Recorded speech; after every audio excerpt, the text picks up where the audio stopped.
All right, and I got 2 o'clock Eastern. Is it okay if I go ahead and get this party started officially?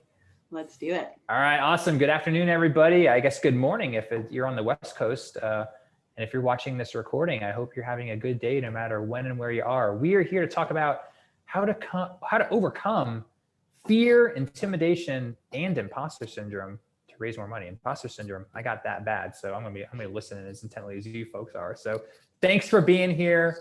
We're gonna have some fun over the next hour or so. I'm Steven, I'm over here at Bloomerang, and I'll be moderating today's little chat as always. And just a couple of housekeeping items real quick. Just wanna let you all know that we are recording this session and we'll be sending out the recording as well as the slides later on today. So if you have to leave early or maybe you get interrupted or a family member barges in on your home office or a dog barks or something, don't worry, we will get you all the resources later today. It'll come from an email, in an email from me later on today, so just be on the lookout for that. But most importantly, please feel free to send in any questions or comments along the way. We're gonna save some time for Q&A. We'd love to hear from you. Introduce yourself if you haven't already. There's a chat box and a Q&A box. You can use either. If you use the Q&A box, then maybe you have a slightly better chance that we see your question, but don't sit on your hands. We'd love to hear from you. You can even send us a tweet. I'll keep kind of half an eye on the Twitter feed as well. But bottom line is, we got an expert here who's gonna answer some questions at the end. So don't be shy. And if this is your first Bloomerang webinar, welcome. We do these webinars every Thursday. It's something we're pretty well known for, but if you've never heard of Bloomerang, if you're wondering what the heck Bloomerang is, we're also a provider of donor management software. So check that out if you're interested, if you're curious. There's all kinds of good stuff on our website, videos you can watch.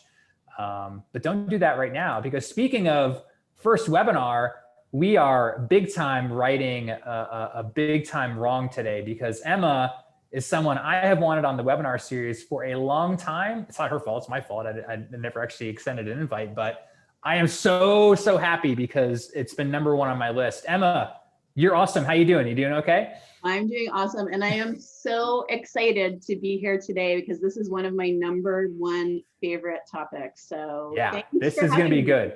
If you all don't know Emma, I mean, I've been seeing her awesome videos on LinkedIn and Facebook, and every time just really good advice and just like breaks through to something that I never thought of that way. I'm like, I got to have Emma on. And now we're finally doing it. Check her out. She's over at Blue Sky Philanthropy, helps a lot of organizations raise money, and it's just super insightful. And I cannot wait to hear, and for you all to hear what she has to say, because dang, this is an important topic. So I've already taken up enough of your time, Emma. I'm going to pipe down here. Let me stop sharing my slides and you can pull up yours. Let's see if this works here. Awesome. Okay. I'm going to go ahead and share my screens. Everyone seeing me okay? Yeah, looks good. Excellent. Take it away. Right, friends. So welcome everybody. I'm so glad to see everybody here. All right. So I'm super excited to talk about this topic because it is one that's really close to my heart. So the goal of our time here together today is we're actually going to start identifying the specific mindset shifts that you need to make. So this is a super practical presentation. We're looking at the specific mindset shifts that you need to make to build the confidence that you need to start raising more 5- and 6-figure gifts without letting fear, intimidation, or imposter syndrome get in the way. So as you'll hear in this presentation, you don't have to get rid of them altogether, and chances are you'll never be able to get rid of these things, but we can definitely move forward and be more effective in our work once we start recognizing the importance of mindset. All right, so hang on one sec. My clicker's not working. Okay, you know what I'm gonna do? There we go, I'll do it the old-fashioned way. Okay.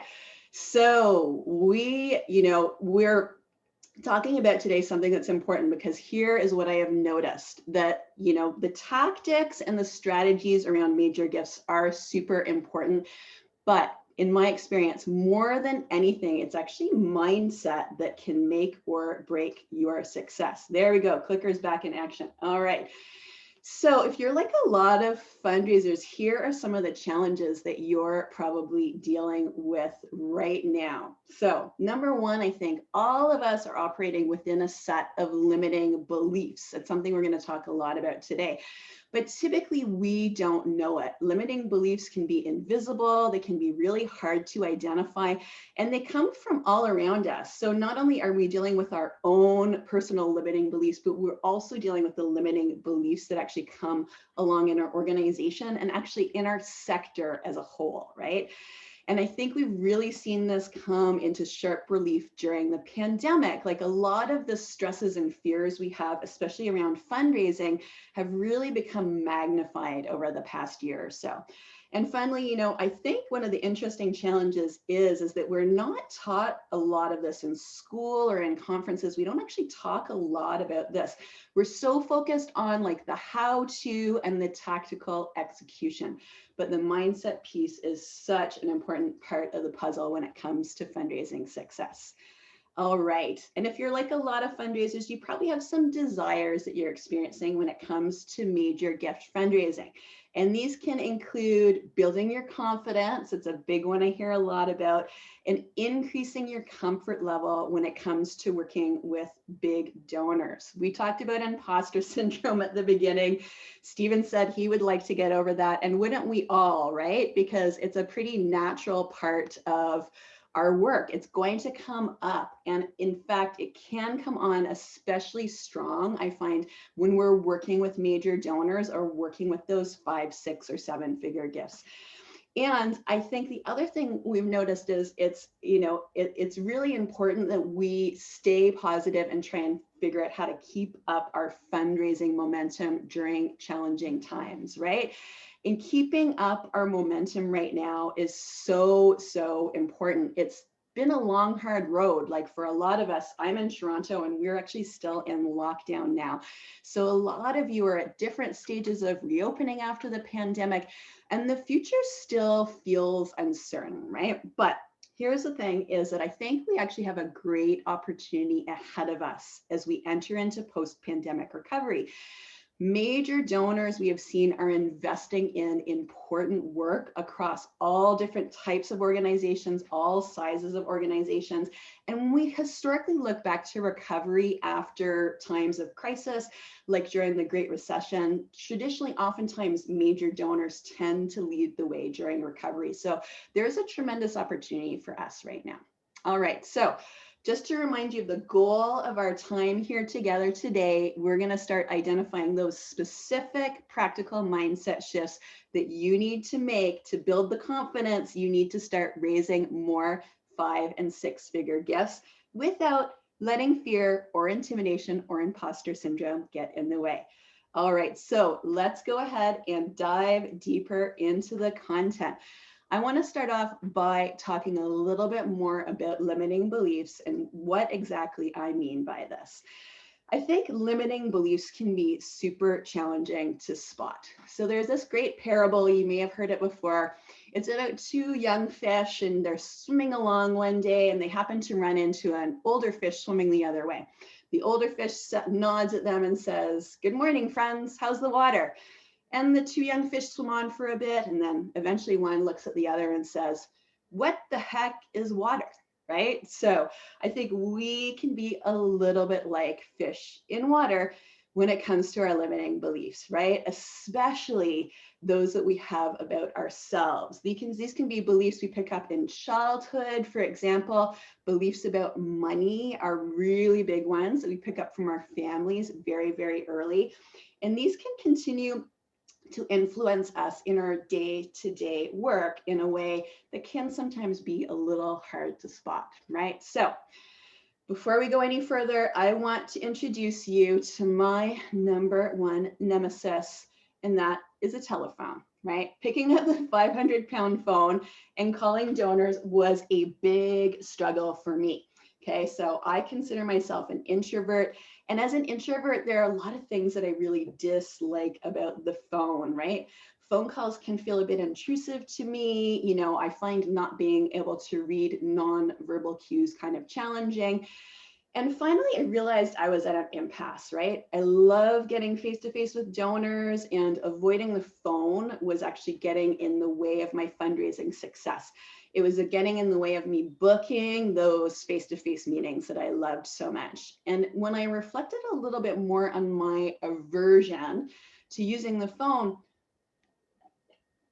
I realized a lot of my discomfort was actually related to my own limiting beliefs, both about myself, but also the beliefs I tended to project onto others, right? So I'm still not in love with the phone, right? I know a lot of you aren't, but I also do know it's an absolutely crucial tool, right? So first for me in fundraising, and now probably even more so actually in my business as an entrepreneur. But before I really started being able to effectively tackle my phone avoidance, I needed to get clear about exactly what was holding me back. So I want to know from you, how do you relate to my story? Does anyone identify with this idea of having a hard time picking up the 500-pound phone? You know, it may not be the phone for you, but chances are other things are holding you back. Oh, I know, I'm seeing, ugh, the phone, I hate phones. Yes, me too. Oh, it's tough. I know I'm not alone in this, right? Yeah, I dread calling. I'm seeing dread coming up a lot for sure. Yeah, and not being able to read nonverbal cues, 100%. So a lot of anxiety around the phone, a lot of anxiety around picking up the phone. Even the extroverts hate phoning donors as well. So wow, the chat's on fire. So it's good. I see a lot of folks identify, with this story as well. So, oh my goodness, someone even hates thinking about it at all. Yeah, no, it's tough. It's tough. So let's have a look. We're going to have a look at some of our other limiting beliefs, right? And we're going to look at specific examples as to how they relate to our work, right? How these beliefs actually tend to come up in our day-to-day work. So first we have our beliefs about the world, and these can actually be very deep-seated, right? Very deep-seated and hard to spot, but they're not always reality, and very rarely are they actually the whole truth, even if they might seem accurate. So here's a few I hear often, right? Let me know if any of these sound familiar. There's just too much competition. How can we be successful? The market is so crowded, right? Here's number two. I think you might identify this if you're with a smaller shop. We're just too small to be able to raise big gifts. And number three, this one came up a lot during the past year. We saw folks, on boards, we saw leadership saying, it's inappropriate to fundraise during a pandemic. It's insensitive. So we actually have to stop fundraising. We saw this a lot, especially in the early days. We have to stop fundraising during the pandemic because this, in fact, is insensitive to our donors. So these are all examples of limiting beliefs, right? And I talk to a lot of fundraising and nonprofit organizations, and I see these come up pretty commonly. You probably do too. Okay.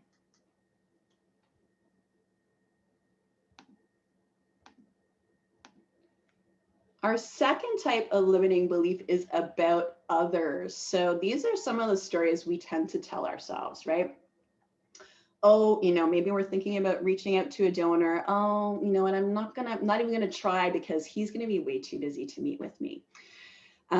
Here's one that also came up a lot during the pandemic. I'm someone who actually fundraised through the Great Recession as well. We heard this a lot during the recession. Oh, they can't possibly give right now. The stock market's taken a hit. They're not going to be able to afford to do this. And then sometimes we have beliefs about others and about how people with wealth behave that really tends to impact the way we fundraise. Here's one I hear a lot. Wealthy donors, they only really care about recognition. They just want to put their name on something, right? But these are all limiting beliefs, right? These are common ones. And what I find, they're often actually based on assumptions, right? They're based on assumptions that we make about others that are actually holding us back from taking action on our fundraising in a lot of ways. Okay, finally, we have limiting beliefs about ourselves, and these ones can actually be some of the toughest to spot, right? They're so tied to our identity, so it can be really hard to separate that out. But here's a hint I always find really helpful. If you think, oh, I'm just naturally good at this, or, I'm just bad at that, that could be a good sign it's a limiting belief. So how familiar do these ones sound? I'm an introvert, so I'm no good at networking or donor meetings as an introvert. I'm an introvert, so I identify with that one too. Maybe it's, I've always been a procrastinator. I have a really hard time getting started on new projects. And here's my number one favorite one, because I see perfectionism is a huge problem in major gift fundraising. I have to get this perfect, right? I have to get this perfect because major donors won't settle for anything less, right? So these are all limiting beliefs, even though they may not sound like it. And these are limiting beliefs about ourselves that can actually really get in the way of us taking action on our fundraising. All right, so I want to know from you what is, and I'm going to ask you to type into the chat box right now, take a minute to reflect. What's the limiting belief that might be impacting your fundraising? So it could be something I mentioned, it could be something different. I want you to go ahead and share, and I want you to get, oh, perfection. My chat box just looked like this with perfection. Definitely the introvert thing. Perfection's a huge one. Oh, I'm too young. I don't seem credible or experienced enough. Perfection is one that people really resonates with folks. I don't like face-to-face. You know, yeah, oh my goodness. These are great. These are fear of someone saying, no, we're going to talk about that a lot later. I'm new to this. I have no idea what I'm doing, right? Perfection. I see perfection come up a lot. Well, you know what? This is a great example, right? Because I want to talk actually about what's the result. What's the result when we buy into these beliefs? Let me use an example of perfectionism, right? I have seen this firsthand because we have a big problem with perfectionism in major gifts. I've seen organizations rather take 2 months to get a donor proposal to make sure that every T is crossed and every I is dotted, rather than turning something around a little more quickly, right?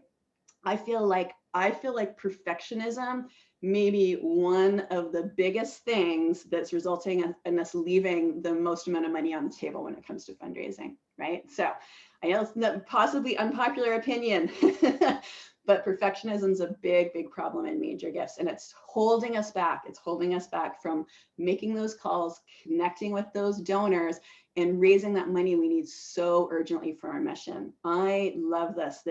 This is a great group, and I want to say thank you for being so interactive and actually having the courage to go ahead and weigh in here in the chat, because I want you to know, I talk to a lot of fundraisers, I coach a lot of fundraisers, and whatever your belief is that you feel like might be getting in the way of your fundraising, you're not alone. You're not alone in having that belief. We're all struggling with very similar things, right? Stephen said at the beginning, oh, good, like we're going to be able to talk about how I can get over my imposter syndrome.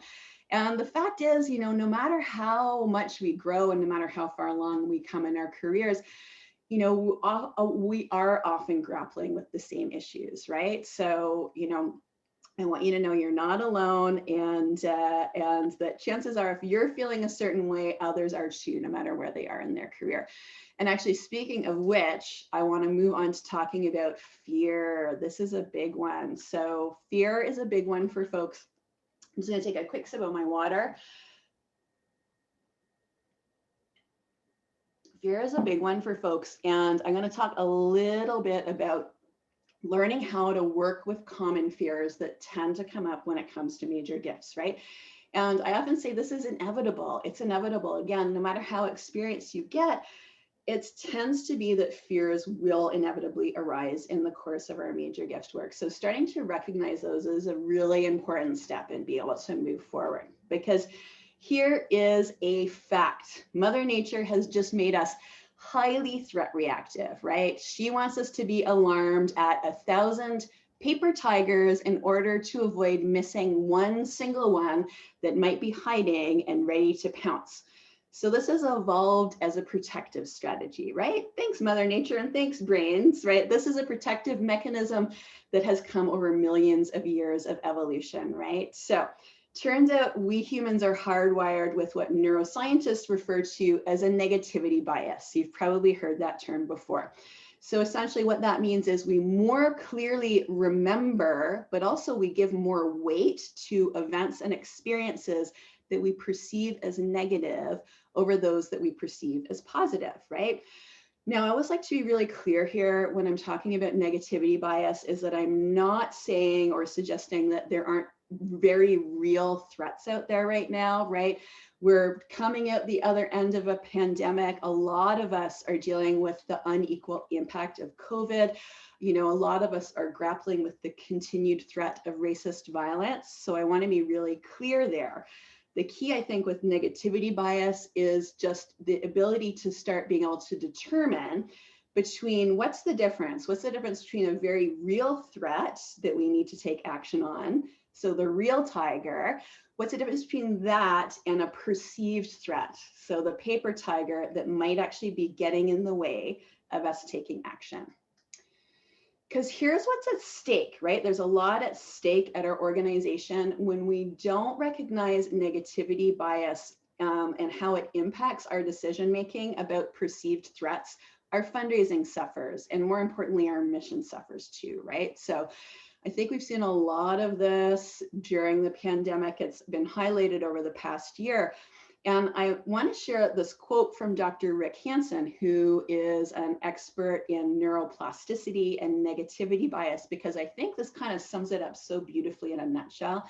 We saw this happen a lot during the pandemic, is that we saw negativity bias makes us overestimate threats, but more importantly, underestimate opportunities and underestimate our resources, right?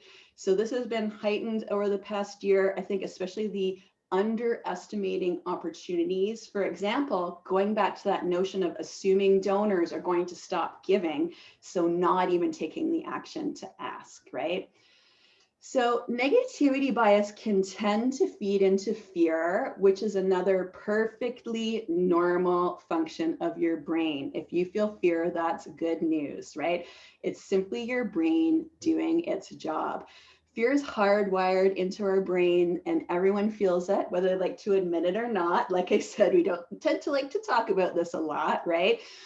And often what happens is we get scared because of what we imagine could happen, right? So especially as we push ourselves out of our comfort zone, you know, especially if we're trying to grow and try new things, that's when fear can definitely arise. But here's the trick. We'll be talking about this later as well. You know, it's only through taking action that you can expand that comfort zone, right? So it is a tricky thing. So the reality is, and I can attest to this, you will always feel fear as you continue to grow. In fact, it can be a good sign that you're continuing to challenge yourself as opposed to stagnating, right? So I'm going to look specifically at 3 fears that you can expect to arise over the course of your major gift work. There may be more than 3, but I find these ones are the most common. So the first is the fear of judgment. This one came up for me personally recently when I wrote about introverts, one of my favorite topics. I wrote about how introverts make the best major gift fundraisers. So what happened was I posted this on Facebook and I actually got a lot of critical comments on this. Interesting. I don't know why this fired people up a lot, but it did. And I remember when I read one of them, I could actually feel in my body, I could feel my heart starting to race and heat was rising in my face, right? So even though logically I knew I had nothing to be afraid of, this was just what was happening was a very normal human reaction to feeling judged, right? I mentioned this specifically because I think a key to working with fear is to start noticing how it shows up in your body, right? So neuroanatomist, you may be familiar with Jill Bolt Taylor. She wrote a great book called My Stroke of Insight. You must read if you haven't read that yet. She notes that this physiological lifespan of an emotion like fear in the body and brain tends to be about 90 seconds, right? So these sensations, that the adrenaline, the heat in the face, the tightness in the throat, the rapid heartbeat, these can arise, peak, and dissipate all on their own. So how does fear of judgment show up in major gifts? You probably don't need me to tell you this, but what I see very often is fundraisers feeling intimidated by wealthy donors, right? They feel intimidated by wealthy donors, and oftentimes we create stories in our heads about how we may be judged and found wanting by these donors.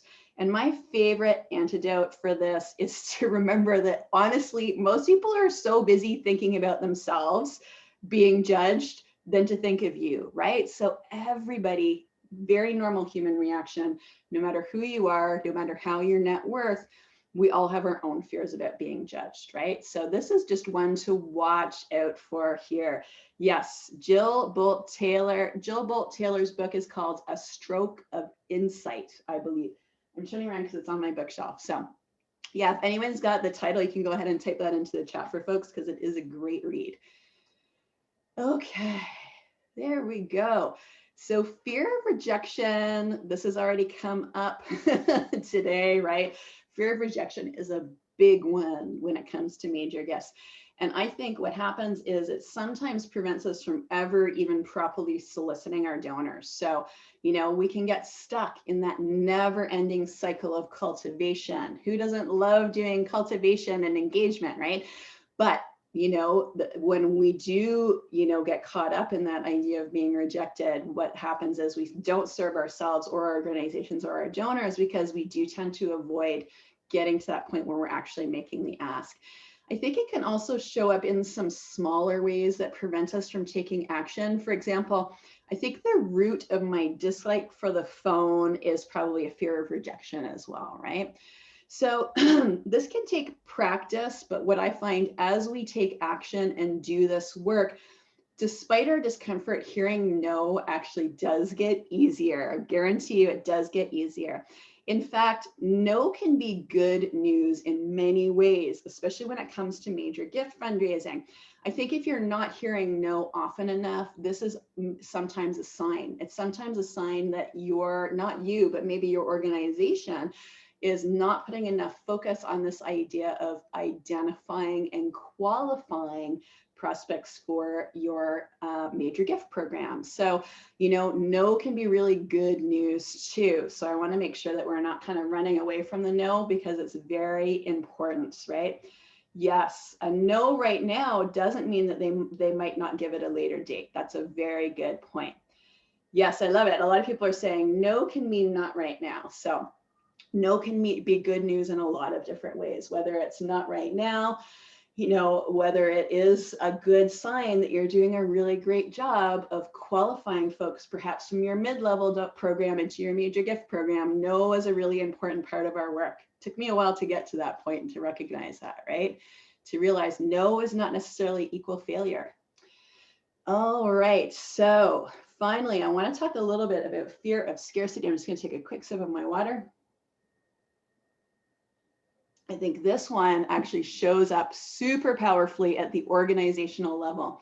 And it can actually be one of the most toughest things to address in my experience. In fact, it's probably at a sectoral level instead of just at organizational level. And I find that scarcity mentality is probably the number one thing that feeds into that sense that organizations have of competing with one another. You know, whether that's a sense of competing with another organization or competing with another fundraiser for what is perceived to be a limited piece of the pie. I've even seen this happen internally at organizations. This is how silos can develop, right? Let's say you're a larger organization, you may have annual giving and major gifts. Very common to see that siloing happen between departments in terms of a little bit of a scarcity mentality, right? That's my donor. That donation goes towards my goal. And a lot of this, again, comes down back to organizations and this being an issue definitely at the organizational level. And an over focus on hitting fundraising targets, but that might be a whole other webinar, my friends. But scarcity is a really big problem in our sector.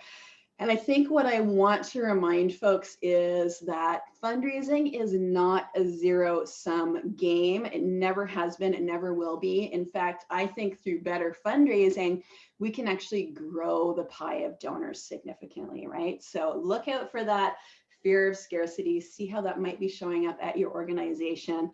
Fundraising is a contact sport, says Jem. All right, I like that. So, okay, all right, so this leads me into sharing with you what I call the major gift success framework. So this brings a lot of the ideas we've been discussing together, and then we can take some time to do a bit of a Q&A and have a conversation, which is always my favorite part of a presentation. So I want to share with you the major gift framework, and what this is basically, bringing all the things we talked about together today together. And we're going to be looking at 3 things, because I've found there are 3 things that tend to set the most successful major gift fundraisers apart from the rest. And I think these things may surprise you. They don't involve knowing a lot of people with deep pockets, right? So they may not be what you expected. And I think they're principles that every fundraiser can put to work to improve their results. All right, so the first success factor is focus. I hear from so many fundraisers how overwhelmed they feel, right? Being pulled in so many different directions, pardon me, wearing so many different hats. But here's the thing, is the most successful fundraisers, they stay focused, right? They stay focused on high priority activities and high value activities, even when those activities push them out of their comfort zone. Now, I want to recognize, I know this is a challenge for sure, especially right now. Many of you may still be working from home with small kids. But what I want to leave you with is, I think if you can find even small pockets of time to focus, these can really add up over time. So I want to share an example I love sharing with my students. You think about just finding 10 minutes a day. Let's use a simple example. Let's say you want to read more for whatever reason, business, pleasure, personal development. You want to read more and you commit to reading more. 10 minutes a day, I'm going to focus on reading. That's all I need to do, right? So if you think of that 10 minutes a day, it adds up over the course of a week to a whole hour. And I don't know about you, but I'd be hard pressed to carve out a whole hour. Sounds fabulous, just to put my feet up and read. And this is where things get even cooler. When you start adding up that hour a week over the course of a month, adds up to 4 hours. So you get a whole half day of reading. And when this power of this really shows up is when you start adding up these incremental investments over the course of a year. This adds up to the equivalent of a full work week over the course of a year, right? So how powerful is that? I want you to think, when you're thinking about focusing, you don't necessarily, it's great if you can find like 90 minutes or 2 hours at a time to focus on those priority activities. More power to you. Find that and schedule that in. If you're struggling to find time to focus, I want to leave you with this idea that you can actually make an incredible impact if you're just using these incremental pieces of time, because they really truly do add up over the course of time to have a huge impact. All right, so the next success factor is having a plan, right? So the best fundraisers don't leave their relationship building to chance. They have a clear month-by-month plan on how they're engaging their top donors. They also take time out to plan their week, make sure they're blocking their time, even if it's just like an hour or 2 a week, to make sure that they're taking action on their biggest fundraising priorities. All right, so when you have focus and you have a plan, then that's when you get clarity. Having clarity on your way forward is such an important part of addressing that fear, that overwhelm, and that uncertainty that so many of us experience when it comes to our major gifts. So focus plus plan, that gives you what a lot of us want so much, clarity, right? And it truly can be that missing ingredient if you do want to get out of that place of overwhelm, right? Having clarity on your way forward can give you a lot of relief if you are somebody who's struggling with that, for sure. All right, so third, we have action. And I want to share with you that none of what you're learning today is actually going to make any difference unless you make the decision to take action on it. And again, even committing to one small manageable action can help tremendously. And guess what you get when you have a plan that you start taking action on? I think it might be one of the top things I hear that fundraisers want. You start building confidence. This has been one of the biggest learnings that I've had in my career, as well as working with my coaching and my consulting clients. Unfortunately, there is no shortcut to confidence building, right? It would be great if you could take a pill and build your confidence, but it's only through taking action that your confidence and your comfort level can grow. All right, finally, when you're focusing on the right things and you're taking consistent action on growing your major gifts, that's when you get results, right? All of us are looking for results. So it's pretty simple, but I think like a lot of things, simple is not the same thing as easy, right? So let's recap quickly here. The major gift success framework, essentially pretty simple. When you're focusing on the right things and you have a plan to execute, that's when you get clarity. Taking action on your plan is how you build confidence. And when you take consistent action in the right areas of focus, that's when you get results. All right, does that make sense to everybody? All right, I love this. So let's have a quick look back at everything that we've covered so far today, and then I'll have an ask of you. So we talked a lot about some of the common limiting beliefs that are impacting your fundraising right now. We looked at some specific examples that tend to come up in the course of our work at our organizations. We talked about what to do when fear inevitably arises, very natural part of our work during our work with major donors. And we looked at the major gift success framework, simple framework that every fundraiser needs to master for real major gift success. All right, so this leads me to a very important question. I think it's the most important question I can ask you today.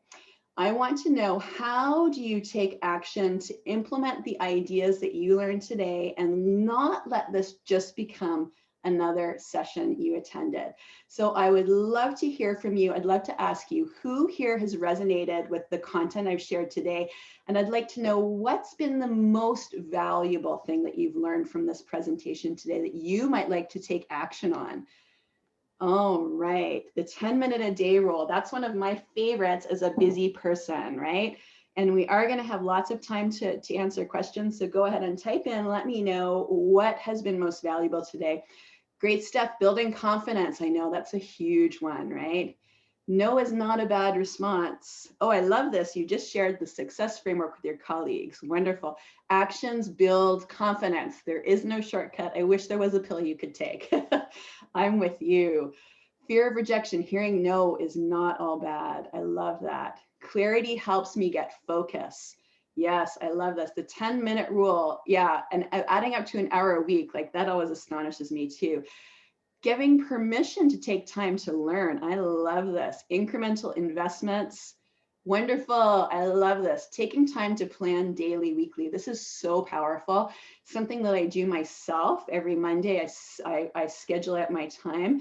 I wish I had this webinar monthly. Well, I'm going to tell you in a second how you can keep in touch, because I love talking about all of this, definitely on a weekly basis. I struggle with focus. Okay, great. Not being intimidated by wealthy donors. I love that's one of my favorite takeaways. Do not be intimidated by wealthy donors. They're just as fearful of judgment as you are, I guarantee you. All right. Action in all areas of discomfort expands my comfort zone. I love this. I love this. All right, my friends, I'm going to go ahead. If you haven't had a chance to type that in yet, please go ahead and do that. I love hearing what you have found helpful about this presentation. Then we're going to have lots of time to continue our conversation and handle any questions that you have. But I wanted to leave you with this thank you, because I know your time is tremendously valuable. So I feel really honored that you showed up to spend this time with me today. I'd love you to keep in touch. Here's all of my information and where you can find me. I'm on most social media platforms, but I am pretty active on LinkedIn. And I do, as Stephen said, do lots of regular videos on topics just like this one, including mindset and imposter syndrome, and self-compassion. That was a popular one. Self-compassion for fundraisers. That was a popular one I did lately. So, you know what, Stephen, let me go ahead and turn it over to you, and I'll make sure I can see you, and we can open things up for questions. How does that sound? That was awesome. I feel a lot better. Thank you. that was an awesome pep talk. I was just sitting here watching the chat, and it was awesome to see folks chiming in. Yes. And talking to each other, which I always love to see. So thank you all for doing that. We've got some questions here. Yeah, we got some good ones here. Colin was wondering how is a no helpful? You kind of mentioned this before, Emma, but is it helpful in the way that it reveals why we didn't qualify our donors well enough? Can you unpack that a little bit? Because I think a couple people latched onto that one. I was I'd curious too. love to. I'd love to. I think there's a few ways a no can be helpful. Here's what I find in a lot of organizations. So, this is getting into a bit of a tactical strategy piece, but when you're thinking about a healthy pipeline of prospects, oftentimes as organizations grow, a really important source of those major gift prospects actually are from right within your organization. So whether or not you have, and I'm sure you'll agree with me, Stephen, I'm sure you see this with a lot of Bloomerang users, is that folks have like hidden gems right in their donor base already, right? So you may have someone giving a more generous gift than average. You may have, these longtime donors. You may, if you're a larger organization, have a more formal mid-level or intermediate donor program. I think a really important part of our pipeline development is actually qualifying folks who aren't yet giving a major gift to see if they are someone that we should add to our potential major donor caseload or portfolio, or however you call it. In the process of qualifying donors like that, you will hear no more often than you hear yes, in the sense of not everyone's going to want a more personal one-to-one relationship with the organization. They may be perfectly happy giving the way they're giving right now, right? So they may be perfectly happy giving by direct mail, giving online. So I think that's a really good example of when hearing no is good news, because let's say you're qualifying donors who are giving mid-level or intermediate gifts, and you hear no, I don't want that more personal relationship with the organization. You've been successful, right? You have basically spoken with a donor, you've determined what they want and where they feel they most appropriately belong. And so then you can say, great, qualified that donor, I'm going to return them back to my colleagues in annual. This is making everyone sound like a big shot, but so no is not always bad news, right? No, especially when you're qualifying folks, no is very natural. And if you're not hearing no, you may have some like blockages in your pipeline. Does that help? That's great. Yeah, people are chiming in too. I know you said this, but Holly, said no can mean not right now, not no forever, which is okay. Totally. Yeah, totally.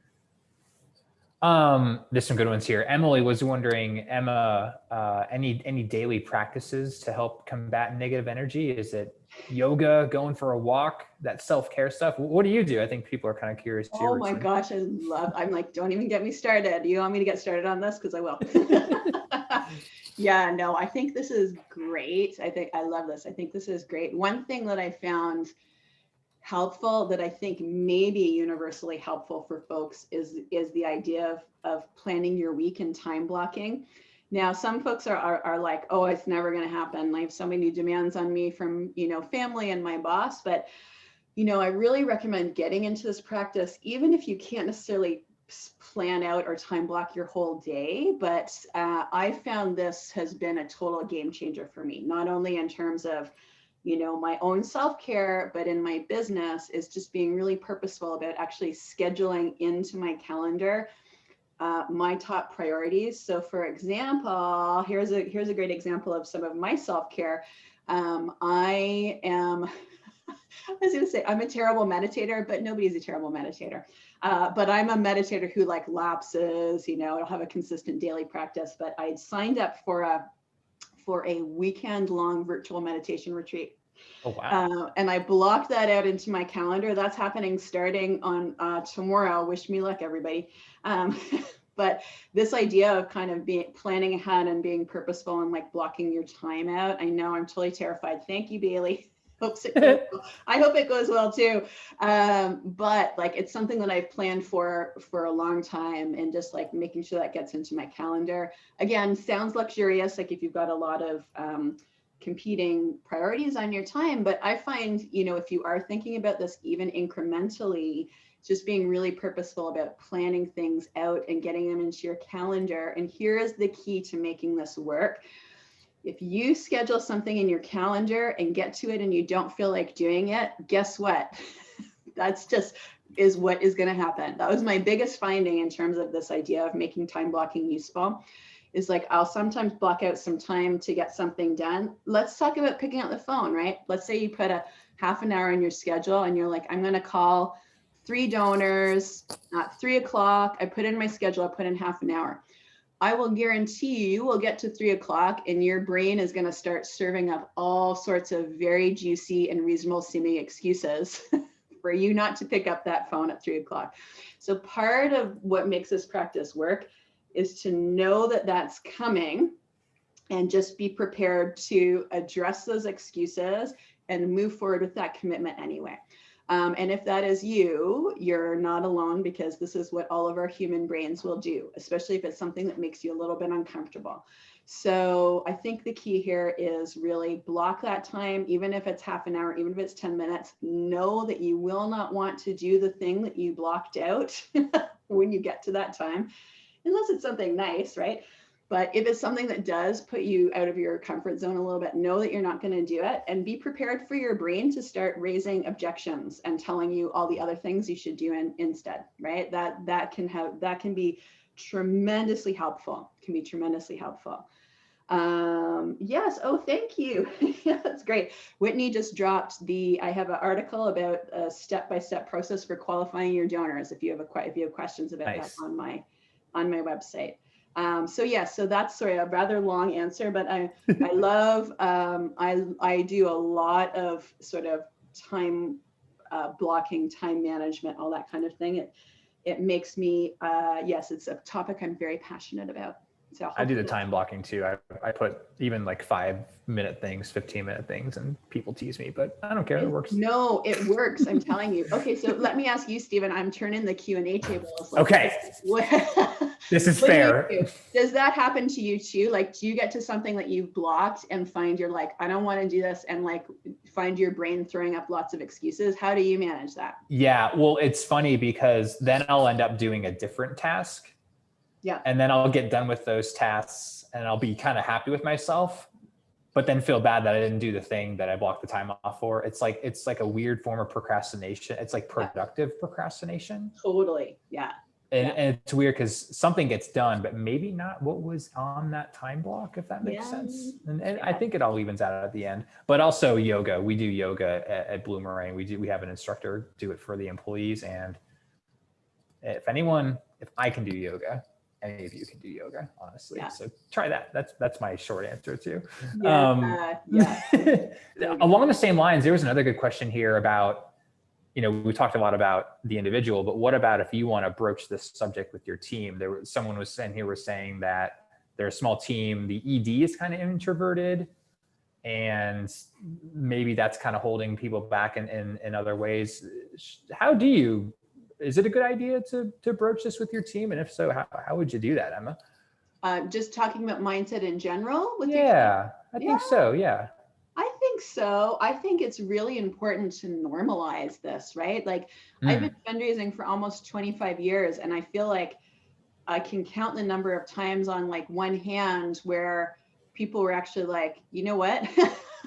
Like I actually feel some fear around this, or I feel it's become more common to talk about this maybe in recent years, but I think for a lot of my fundraising career, especially when I was in a major gift specialist role at a larger shop, it's a bit a taboo, right? It's a bit taboo to talk about fears and to talk about imposter syndrome. But I think talking about it helps normalize it, right? So sometimes you can even just share like, oh, I learned something really interesting today about negativity bias, right? It's something our brains naturally do, and all of us do this. And, oh, really interesting. This is how it shows up as, our brains are scanning for bad news, and our brains just naturally fast track that into memory. So we actually have to spend a little more time thinking about looking for positive news, right? Like I even actually, I did a post recently about celebrating your accomplishments, right? Because this is something people have a hard time doing. And I did, in fact, throw confetti in it. It was so much fun. If you've never thrown confetti before, I strongly recommend it, although the post confetti cleanup was a nightmare. But while I threw it, it was fun. But a lot of the responses there, you know, they indicated that people do have a really hard time celebrating their accomplishments, and that's an important thing to do. But B, a few people shared some really cool practices around team meetings and actually being really purposeful about sharing accomplishments. So I think it was Shannon at the TELUS Foundation here in Canada was sharing that in her team meetings, I'm sure she won't mind me sharing here because it's such a good idea. In her team meetings, she actually asks a bunch of regular questions. And one is, can you share something that you're most proud of that happened this week? So just one thing that you're really proud of that you did this week. So I think the nice thing there is it kind of weaves into this idea of combating our natural negativity bias in that, you know, we're being purposeful and actually building into our meeting this habit of scanning our environment for positive news, right? If we know that we're naturally going to have that negativity bias, and this is not, I want to be clear, like this is not like positive thinking or like toxic positivity of like papering over like all the scary stuff. It's more kind of bringing things back into balance, because we do tend to lean really heavily towards the negativity side. So I kind of love that. Sorry, it's a long story to come back to this idea of, I think this can be really useful team practice to talk about things like, you know, negativity bias exists. This is what it is. So I have an idea, like, let's talk about, you know, something positive that we've noticed this week. Maybe we can even talk about, you know, a positive thing that a colleague did so that we can start like developing that muscle of, you know, of focusing more on some of those positive things without it being, you know, positive thinking necessarily. So hopefully that's helpful, but I love the idea of building it into sort of team meetings and talking about things. And even if you're a leader, especially, I think talking about your experience and your feelings and normalizing that can be really helpful. And sometimes as leaders, you know, we worry about being vulnerable like that, but I think it can be really helpful for folks, right? So it's a practice I've tried to start in terms of my videos. In fact, I'm doing a presentation at AFP Fundraising Day in Toronto next week about videos. And a good part of the presentation is how long it took me to get comfortable in front of the camera and probably how many, like, you know, buckets of sweat that I poured off when I was first in front of the camera. So just like normalizing this, I think, can be really important. Well, I love you went there with the answer, because there was a question that's been popping out at me from Emily, which is, you know, replicating success. And it seems like you answered that question by saying celebrating successes. It seems like that's a really integral part in making future successes happen. Would you agree with my assessment there? Or what else would you say to Emily about replicating success? I love that. Yeah. The idea of getting into the habit of celebrating success more often. And yeah, like replicating success for sure. Like, here's the thing. This has been something I've learned as an entrepreneur is actually like there are a lot of fails on the way to success, right? So like failure is a really, and this is another thing where I think our shops, especially major gift shops, have an intolerance for failure. But truly, right, like we give it a lot of lip service, or failure is really important for innovation. But truly, like the road to success is paved with fails, right? Because it's learning. You're not necessarily, you're trying new things, you're developing new skills. So I feel like that's a really important, you know, that's a really important thing to talk about when we're talking about success. But definitely celebrating success, I think, is really important in terms of replicating success, but also building in room for failing, which is inevitably going to happen. And just like creating more comfort around that, right? Oh my God, I keep going back to this idea, this perfectionist way that we tend to approach major gift fundraising and the amount of damage it's doing, and the amount it's holding us back in terms of how much money we could be raising. It's a huge, huge issue. Sorry, I just went on to my soapbox. Back on my soapbox. No, so right. Well, I know you got to run, Emma, and you've been really gracious with your time. So maybe one last question I see in here, and there's a lot we didn't get to. So please reach out to Emma, because if for nothing else, to see all those awesome blog posts and videos. I can't believe you were at some point uncomfortable in front of a camera. It looks like you've been doing that for years and years, but Wait, what? Let me tell you that story real quick, just because I've just been working on it. My first video, I literally, because I just put this in my notes for my presentation. My first video, I stood in front, I had all this equipment set up. I had like this ring light and like, you know, I had like a lav mic, I had all this gear. I was so scared. I had a script and it was on paper and actually like stuck it up to my ring light. And it took me 18 takes to get a 2-minute video done because I was like, I've never done this, you know, I'm like, I don't know what to say. I don't want to screw it up. So that's a great example, I think, of this idea of like, okay, this is pushing out of my comfort zone. And, you know, it's getting better and better as I go. But I started out being like really awkward and uncomfortable and like reading a script and thinking I needed a lot of fancy equipment. right. But it's taken like a few years to get to the point where I feel comfortable in front of the camera. So I started out in a place where it was way outside of my comfort zone. So anyway, quick story. Less than 20 takes. That's not bad. I mean, it was under 20, so that seems good. Well, folks who are wondering, any other book recommendations or further reading as maybe a parting thought? Oh my gosh, sorry, where do I even start about book recommendations? I love so many of them. Okay, what have I found really helpful around like book recommendations? Let me see, I'm looking back at my bookshelf here. Oh my goodness. Oh, now I'm just like, I read so much and now I feel like, I can't come up with any of them. I know the feeling exactly. I've been asked that question too. It's terrible. Oh, one I read recently that actually really resonated is called Essentialism. Greg McEwen, I think. Do folks know Essentialism? Yeah. This one is cool because what it really talks about is the idea of focusing. There you go, focusing on like one thing. And the fact that like a lot of our organizations, I see this a lot too, have shiny object syndrome. So we're trying to focus on too many things at one time. And I like this as a recent read because it just talked about valuing this idea of like focusing on sort of one thing and really making tons of progress on it to move the needle, as opposed to giving into the shiny object syndrome and making this is his quote, like making a millimeter of progress in a million different directions. So that sounds cool. I love reading and like can't come up with any more books. Highly recommend Scarcity and How to Stop Feeling Like, can I say, I won't, just in case you bleep me, how to stop feeling like bleep and mistakes I made at work. I'm pro cursing. It's okay. So I mean, okay. for any past and future guests, it's okay. I should have asked that before I came on. So I do like to have a good swear sometimes. That's another good piece of advice. I mean, that can be a good, stress reliever. Maybe. There you go. Well, Emma, I know you got to run. Dang, this was awesome. There was an Emma-shaped hole in our webinar series that has been filled. So thank you. This was awesome.